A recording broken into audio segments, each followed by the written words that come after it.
Good evening, everybody. This is the People School for Marxist-Leninist Studies.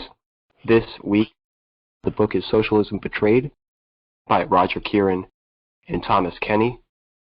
Tonight, we're going to be going primarily on the three ideological trends that were present throughout the history of the Soviet Union. This week, specifically, the delineations in the founding of the Soviet Union, particularly between Stalin, Trotsky, and Bukharin. Comrade, if you could start the reading. Socialism Betrayed by Roger Keeran and Thomas Kenny. Excerpts from Chapter 2, Two Trends in Soviet Politics. The collapse of the Soviet Union did not occur because of an internal economic crisis or popular uprising. It occurred because of the reforms initiated of the top by the Communist Party of the Soviet Union and its General Secretary, Mikhail Gorbachev. Outsiders commonly assumed that because the Soviet Union had only one party, political thought was monolithic and political debate non-existent. This was far from true. Starting before the revolution, the Soviet Communist Party contained more than one tendency or trend. Gorbachev did not invent his policies out of whole cloth, but rather his policies reflected trends in the party that had been earlier represented in part by Nikolai Bukharin, Nikita Khrushchev, and others. Just as Gorbachev's ideas did not arise in a political vacuum, neither did they arise in a socio-economic vacuum. That is, Gorbachev's political ideas reflected social and economic interests. Gorbachev's reforms after 1986 reflected the interests of those in the Soviet society with a stake in private enterprise and the free market. This sector consisted of entrepreneurs and corrupt party officials whose numbers had increased the previous 30 years. Before proceeding, a word of clarification is necessary. Though a continuity existed in the approach of Bukharin and Khrushchev and Gorbachev, the problems they confronted, their social basis for their support, and the policies they advocated differed. For example, in the 1920s, the largest social group with an interest in private enterprise was the peasantry, which constituted a distinct class representing about 80% of the population.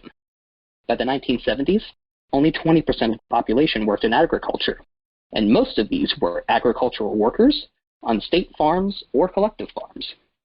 But then the social group with a stake in private enterprise had become the petty entrepreneurs in the second economy. Such elements had thrived under the new economic policy of the early 1920s, shrank drastically with the collectivization of property under Joseph Stalin, reemerged under Khrushchev's so-called liberalization, increased greatly in size under Brezhnev's laxness, and ballooned under Gorbachev's reforms.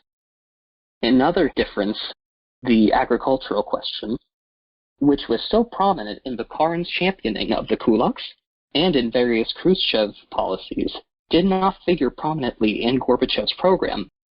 Moreover, Gorbachev's foreign policy retreats, cultural liberalization, weakening of the party, and market initiatives went to lengths never contemplated by these precursors. In the politics of the Russian Revolution, two poles of tendencies arose because the winners of the Russian Revolution were two classes, the working class and the petty bourgeoisie, chiefly the peasantry. In 1917, the Soviet working class was small, and in the decades after 1917, tens of millions of peasants were the human material that would make up the new growing Soviet working class. As these two classes persisted, so did two political tendencies that more or less reflected their class interests in the 1920s. Both tendencies ostensibly favored building socialism.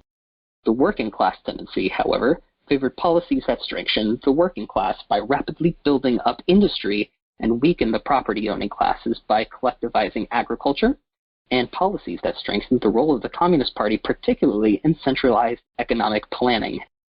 The petty bourgeois tendency favored building socialism slowly by maintaining or incorporating aspects of capitalism, for example, maintaining private property, competitive markets, and profit incentives. Though not all political ideas fell neatly into one or the other category, nonetheless, these categories provided the poles around which the variety often pivoted. This was evident in the early debate over the new economic policy. It's important to note that the context of the NEP here arose out of the difficulties in war production under a peasant country.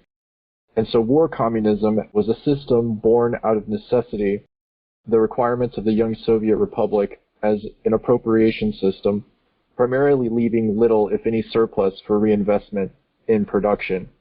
But in order to restore the unity between peasants and workers, as a result of that, there had to be incentives rather than coercion, which was a policy put forward by Trotsky to coerce the workers into building socialism. But the peasants were left with little. Trade between the town and country was distorted. Millions fled the cities in search of food. The class foundation of the dictatorship of the proletariat was dissolving away. This is why the NEP came about, and this is why a year later, Lenin considered it completed once the workers started moving back into the factories and the class basis of the dictatorship of the proletariat was resolving. And this is why Bukharin was an opportunist for fighting for the NEP to continue on as a way to build socialism. It's the author saying that the ideology that influenced Gorbachev to his liberalization in the 80s, if those seeds were already planted way beforehand in the early part of the 20th century with other liberals and reformists during like the 20s and 30s? The answer is yes. Very clearly yes. He mentions Bukharin, he mentions the NEP, he mentions the free market. That's all within 2 sentences. He lumps them all together correctly, I think. Bukharin, the new economic policy, the NEP, and the market economy. So yes, he goes back to that period. Little addendum to that. When he speaks about Gorbachev not inventing his policies from cloth or whatever he said, that's specifically what he was referencing, that the ideological foundation for Gorbachev's ideas were present throughout the history of the Soviet Union. Whether they had power at certain points or not is a different matter, but those ideological trends existed within the party throughout its history. So yes, that's the general line. Can one of the comments explain to us the precise definition of the word kulak and why that is important in understanding Bukharin's role during this period of the new economic program? After the Civil War from 1917 to 1922 and the implementation of the new economic policy from 1921 to 1928, the revolution was led by the industrial proletariat, allied with the petty bourgeoisie and the peasantry, but it was not led by the peasantry.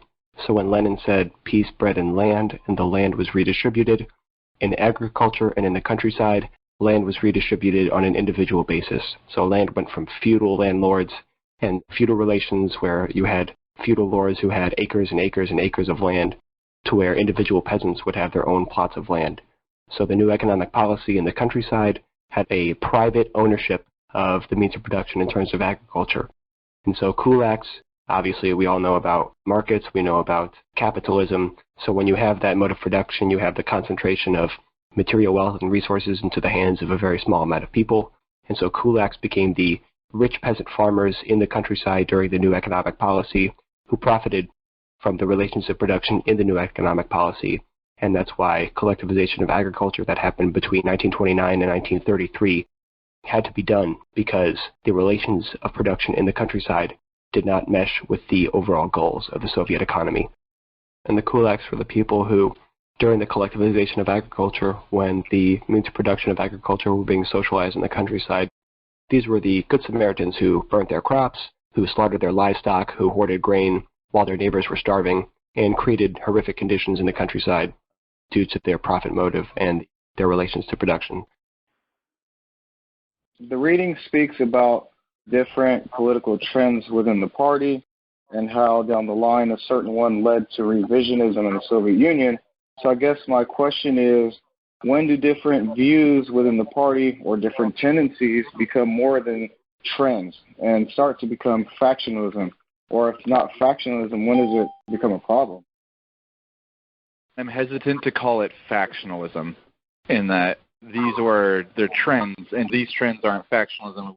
I think the book is saying very much that these were ideas in different class interests. They're not someone trying to be an opportunist or break apart the party. It's just class interests happening with class interests. And I think we should be aware of what the class interests are rather than haphazardly or foolhardily ignoring anything that goes in. If we try to establish socialism in ourselves, we have to understand all of the different class interests that are coming in, because we aren't starting with a blank slate. We don't start with everyone believing socialism can be built the exact same way. And so this is the warning that it gives us. Rather than it being factionalism, it's just a bunch of trends that are coming in, and we have to be aware of that. Add to that. During the early years of the Bolshevik Party, even before they came into power, they had at their congresses a majority report, people may not know this, and a minority report. The majority report was the party policy, and the minority report was just read so everybody knew what the minority thought, but it was not accepted. That was later dropped. In 1928, about that period, it was dropped, and all we got was the majority report, which was from the democratic centralism, the report of the position of the party. There were never tendencies that formed into, as Comrade said before me, into factions. That never happened. So that's one clear. The Trotskyites decided to take that and continue it. That's why when they broke away in 1928, Leon Trotsky, in their organization in this country called the Socialist Workers' Party, and the rest of their people throughout the world that sided with Trotsky, they had tendencies, political fractions within their party. So they already strayed from what Lenin was talking about. But from 1928 on, there were no more reports of a minority because it really didn't matter since the party didn't follow the minority anyway. In late 1920 and early 1921, with the country freed of foreign invaders, Lenin and other leaders of the revolution turned their attention from war to peace. They needed to replace the policies of war communism, particularly the forceful appropriation of surplus grain that had alienated many peasants. They had to grapple with acute shortages of fuel, food, and transportation to revive industry and food production and ensure the unity between workers and peasants. In March 1921, at the 10th Congress of the Bolshevik Party, Lenin proposed what became known as the New Economic Policy, NEP. It was a strategic retreat, a chance to regroup and lay the foundations for a future march towards socialism. Under the NEP, a tax in kind replaced the appropriation of peasant grain. Peasants could engage in free trade to sell their surplus, and various other kinds of capitalist enterprises could exist. The idea was that the NEP would encourage the peasants to produce more, and the state could use taxes on peasant produce to revive the state-owned industry. Debate soon arose.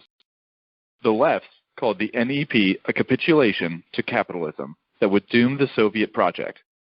On the other end of the spectrum, Leon Trotsky, Grigory Zinoviev, Nikolai Bukharin, and others thought the NEP was too tame and advocated even more far-reaching concessions to capitalism.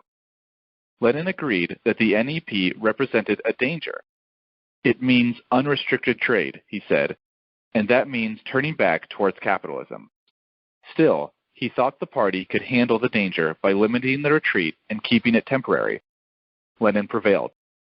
By the time of Lenin's death in 1924, the revolution had seized state power and consolidated its hold, had defeated invading imperialist armies and the domestic counter-revolution, had nationalized key industries, had distributed land to the peasants, and had revitalized industry and food production. Originally, all leading communists thought that completing the socialist revolution in a backward peasant country like Russia would be impossible without revolutions in the West. With the defeat of an uprising of the German workers in 1923, however, it became clear that no European revolution was on the horizon. With no European revolution to count on, what was to be done? Three solutions presented themselves: Leon Trotsky's, Nikolai Bukharin's, and Joseph Stalin's. Leon Trotsky advocated an attempt to build socialism at home while continuing to press for socialist revolution abroad. Domestically, he urged the development of industry, the collectivization and mechanization of agriculture, and the development of economic planning. Above all, however, and with increasing stridency, Trotsky stressed the need for international revolution as the only hope for Russia to escape from what he called bureaucratic degeneration and a loss of revolutionary fervor. Trotsky and the left opposition were decisively defeated at the 14th Party Congress in 1925, which adopted a course of rapid industrialization and self-sufficiency. It talks about how Lenin acknowledged that the NEP was unrestricted trade and turned back around towards capitalism. In his analysis, he thought that the party could handle it. So what kind of considerations go into this? Because how would we know if we could handle something like that? Or how do you know if it's a good idea or not? Lenin was the first one in the planet to lead a workers' and peasants' revolution. Everything that happened after that was experimental. We were trying it then to see if it worked. And so Lenin did that. When they did that, they found out that there was a side effect. Like when you take a vaccine, we don't always know what's going to happen until we experiment and we find out there are side effects. The side effect they found out is it created a middle class, which is very dangerous.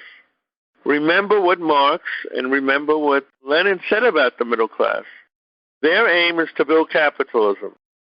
Their aim is not to build socialism. That's the aim of the middle class. Always was, always will be. That's just the nature of the beast. It was an experimental situation, and we learned from it. The question is, are we going to learn from that down the road? Or do we have to experiment again and learn again? That's the question I think has to be raised. Remember, the Treaty of Brest-Litovsk. Stalin, Trotsky, and Lenin, they were all alive. At that treaty, if you remember, it was one of the first times that Trotsky came in conflict with Lenin. He said, do not sign the treaty. What did Lenin do? He signed it.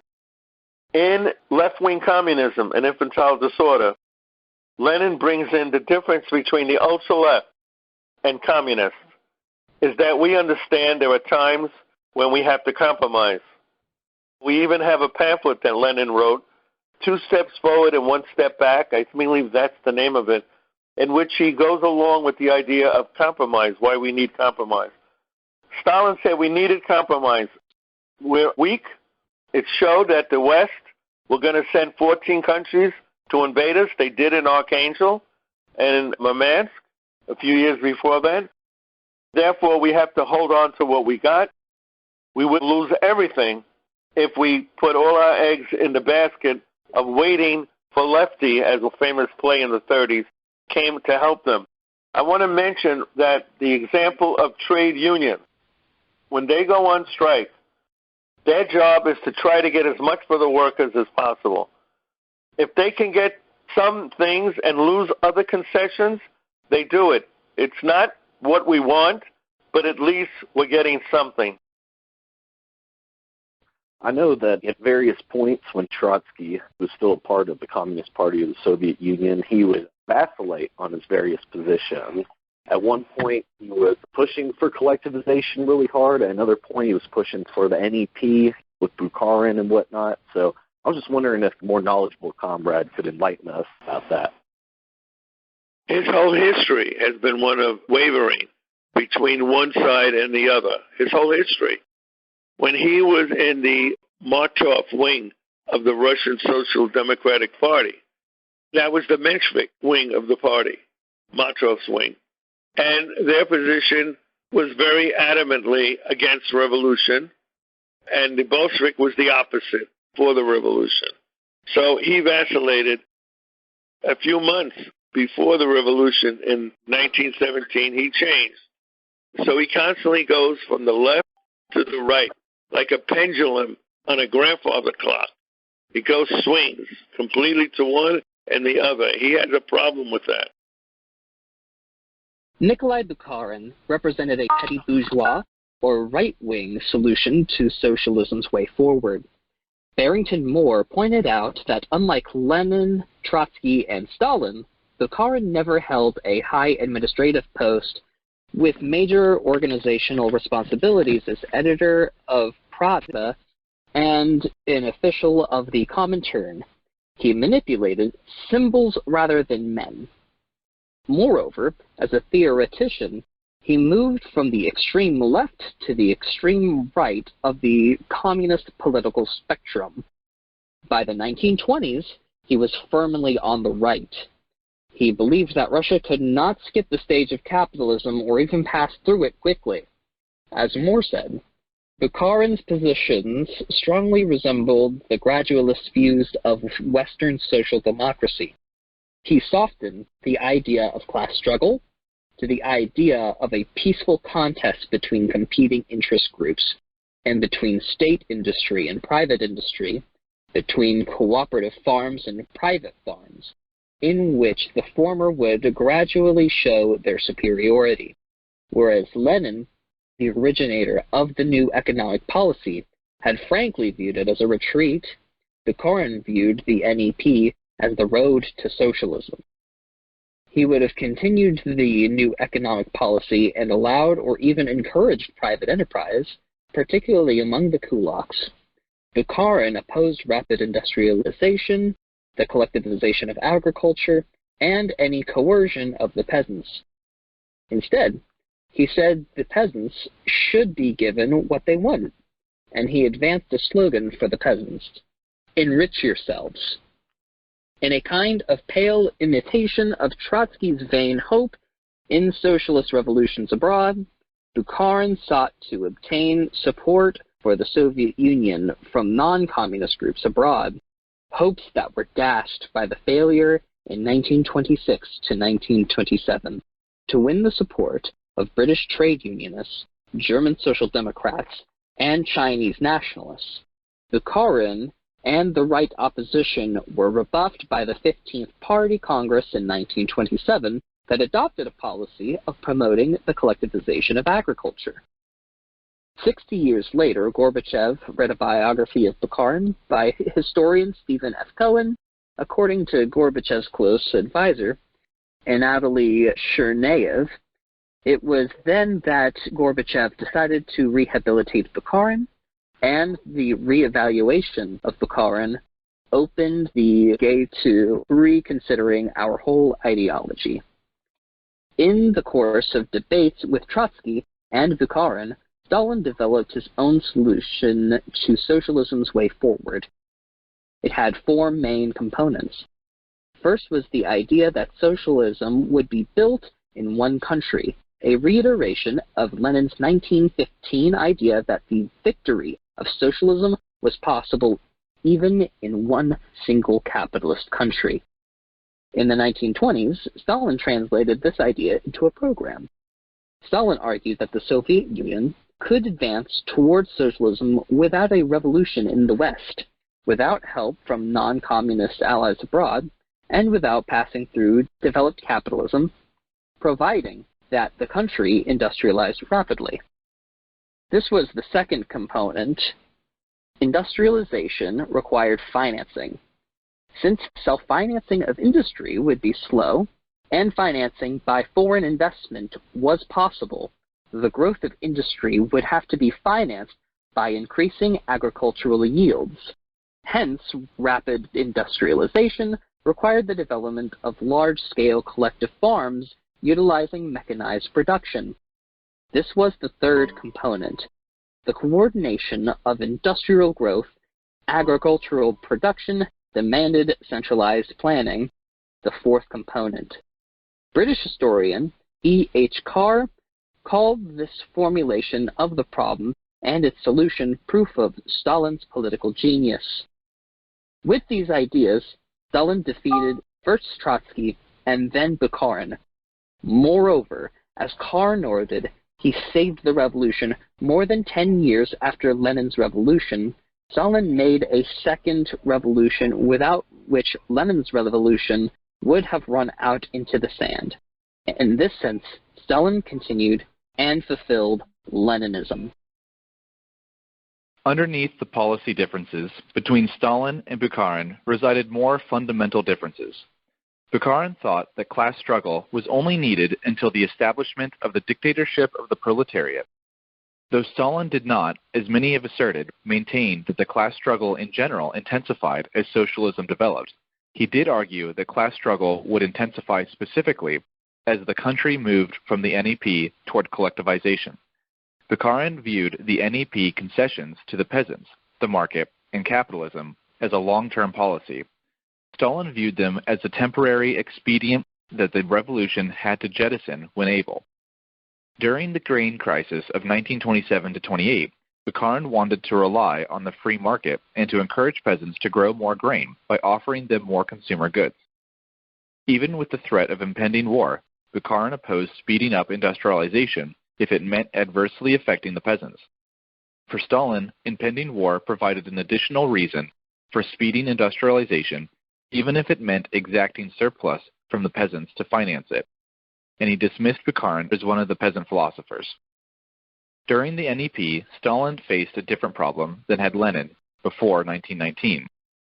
The NEP encouraged the development of petty capitalists, or what Stalin called the middle strata, consisting of the peasantry and petty toiling population of the towns. These middle strata constituted 9/10 of the population of the oppressed nationalities, and they were particularly susceptible to nationalist appeals. The development of nationalism in these strata constituted a real threat to the consolidation of the proletarian dictatorship, whose basis was mainly and primarily of the industrial regions.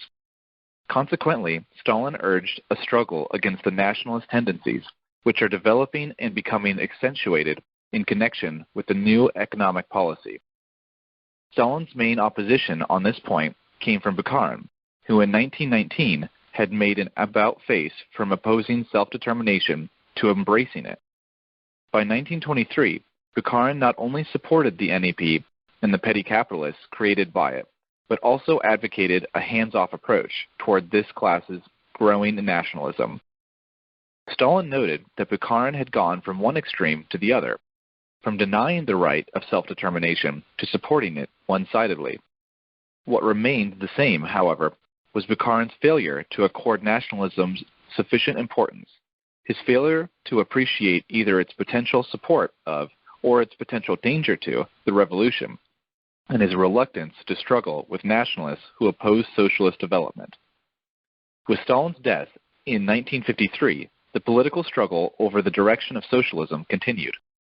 Highly impulsive and sometimes inconsistent, Khrushchev represented an approach to building socialism that often resembled Bukharin and Andrei Zhdanov and foreshadowed Gorbachev. This approach cut across the entire spectrum of issues from ideology to agriculture, foreign affairs, economics, culture, and the operation of the party. Though it is important to appreciate the continuity of certain ideas in the history of the CPSU, obviously the value of any particular policy depended upon its success in defending or advancing socialism at a particular time and under particular circumstances.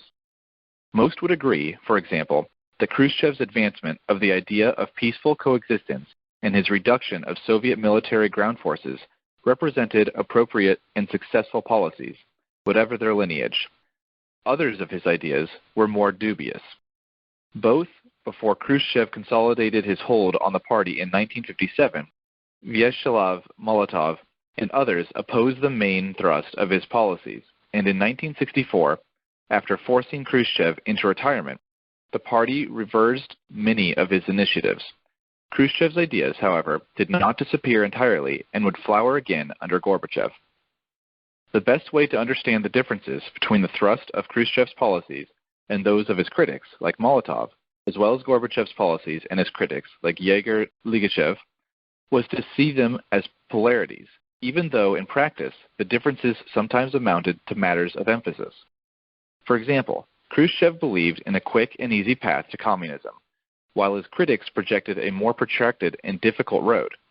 Khrushchev looked for an easing of the contest with the U.S. and its allies abroad and political relaxation in consumer communism at home. His critics saw a continuation of class struggle abroad and the need for vigilance and discipline at home.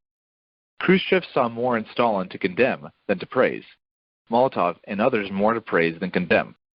Khrushchev favored incorporating a range of capitalist or Western ideas into socialism, including market mechanisms, decentralization, some private production, the heavy reliance on fertilizer and the cultivation of corn, and increased investment in consumer goods. Molotov favored improved centralized planning and socialized ownership, and continuing the priority of industrial development. Khrushchev favored broadening the idea of the dictatorship of the proletariat and the proletarian vanguard role of the Communist Party to put other sectors of the population on an equal footing with workers. His critics did not. In 1953, Khrushchev initiated a set of policies that proved to be problematic both ideologically and practically. Khrushchev encouraged the country to look to the West not only as a source of new methods of production, but as a standard of comparison for Soviet achievements. He also shifted resources from industry to agriculture to encourage agricultural production. Khrushchev reverted to NEP-type measures. He reduced taxes on individual plots, eliminated taxes on individual livestock, and encouraged people in villages and towns to keep more privately owned cows, pigs, and chickens, and to cultivate private gardens. Khrushchev also came up with a brainstorm for boosting agricultural production overnight. In January 1954, he proposed a nationwide campaign to cultivate millions of hectares of so-called virgin lands, mainly in Siberia and Kazakhstan. That year, 300,000 volunteers joined the Virgin Lands campaign and plowed 13 million hectares of new land. The following year's efforts added another 14 million hectares of cultivated land. The softening of the class struggle, especially when Khrushchev came on, instead of making it the dictatorship of the workers and peasants, it was a dictatorship of the whole Soviet people. And then further on, Gorbachev would not mention class struggle, but would mention something called universal human values. There's a problem in our movement. Always has been. Somebody is good at one point on the calendar, and then in the future, they're no good. And therefore, we have an attitude, which is not dialectical, that people are good or bad. That is incorrect for a Bolshevik or a communist to think that. For example, the famous quote and discussion that Lenin gave to Karl Kautsky, the German Social Democratic Party. He said, "I remember well when you, Karl, were a Marxist revolutionary." And that's a quote. And that was at a different period of time. Later on, Karl Kautsky became a supporter of World War I, German imperialism. Another one, Bukharin, wrote a book in the early 20s that you should get a hold of, The ABC of Communism, which was a very sound analytic discussion of what communism was and where we were going. So again, this is the same Bukharin that later on was working with the Germans and the Japanese many, many years later. So they do change. People go from the left to the right. And that's why I do not take an attitude that this is all good or bad. The same Browder who built the party in the 30s was the same Browder who dissolved the party. So we have to look at them in different periods in history. The talk about Trotsky in this lesson has brought back memory Grover first book, Trotsky Amalgams. It's a great book, but unless you have the patience to slog through like 500 pages, it's a bit much, but it absolutely is a great resource on breaking down every single lie that Trotsky has ever told, defending the Moscow trials, and examining the Trotsky archives, which Grover found out had been expunged and edited to create a narrative about Trotsky, and also goes into detail all of Trotsky's coordinations and collaborations with the fascists before and during World War II. It absolutely is a great book. It is a bit of a slog. I absolutely would recommend this. I recommend William Z. Foster's Russia in 1924, while he was there experiencing and seeing the effects of the NEP. And he goes into specifics outlining the historical context of the NEP arising out of the declassing of the proletariat, which fully refutes all those who put forward market socialism. When it said, Bukharin viewed the NEP concessions to the peasants, the market, and capitalism as a long-term policy. Stalin viewed them as a temporary expedient that the revolution had to jettison when able to. Especially today, we have the tendency to want easy answers, and I'm speaking specifically in regards to China. People want a very cut and dry, black and white, easy to sleep with understanding of contemporary China. That quote I just read, what is China more aligned with right now? Stalin viewing the NEP as a temporary expedient that the revolution had to jettison when able? Or is it closer to viewing the NEP concessions to the peasants, capitalism, and the markets as a long-term policy? While supporting People's China, while opposing the counter-revolution attempt at Tiananmen Square, still having a skeptical eye when we see history repeat itself in ways that led to the dissolution of the Soviet Union in 1991. I think people should take initiative to take off some rose-colored glasses that we may have on and see the real parallels that exist between Bukharin and contemporary socialist countries. Reading recommendation, National Colonial Question by Joe Stalin, because nationalism is a sword that cuts two ways. What I mean by that is that it can break either for the bourgeoisie or it can break for the working class. So when you do an analysis of the national question, you have to look at the class first. If you read that book, it gives you a very detailed explanation of that process. A question regarding some leaders of the Communist Party of the Soviet Union that weren't really mentioned. Malenkov, Chernenko, Andropov, their relation to this rot of right-wing revisionism, right opportunism, because Andropov, for example, the guy who brought Gorbachev into the party, he was like his best friend. I am not one of those who think Andropov is a positive element. I'm probably in the minority in communist leaders. I think he was dangerous. I think he wanted to do what Gorbachev did, but not as fast, and he did not want it to end the way Gorbachev did. Gorbachev was not just for perestroika, which means, in Russian, rectifying the economy. Andropov was, on the other hand, not supportive of glasnost, which meant opening the doors to those people who were anti-Soviet not only in the nationality groups in Latvia and other countries, but also in the history of the Soviet Union. Andropov was not that. But he felt that we can do what we did, like they're doing in China now, but it would be successful. But on the whole, the idea of accepting corrections in the economic field, I supported Castro when he wrote, "In Socialism or Death." You do not fix the problems of socialism with capitalist tools. That's what Fidel said. And therefore, to use the stock market, like China has done, like Vietnam has done, it's dangerous. And that's my reading of Andropov, that he was not one of the best. There are a lot of people who praise him, but I don't. About Bukharin, when the new economic policy happened, 7 years, you had the buildup of the kulaks and of the middle class, and that had to be dealt with. From 1929 to 1933, the kulaks had to be eliminated as a class. So, rhetorical question, when you're building socialism, we're using capitalist methods, what is going to happen when you have a new economic policy for 70 years instead of 7 years? How big is the middle class going to get?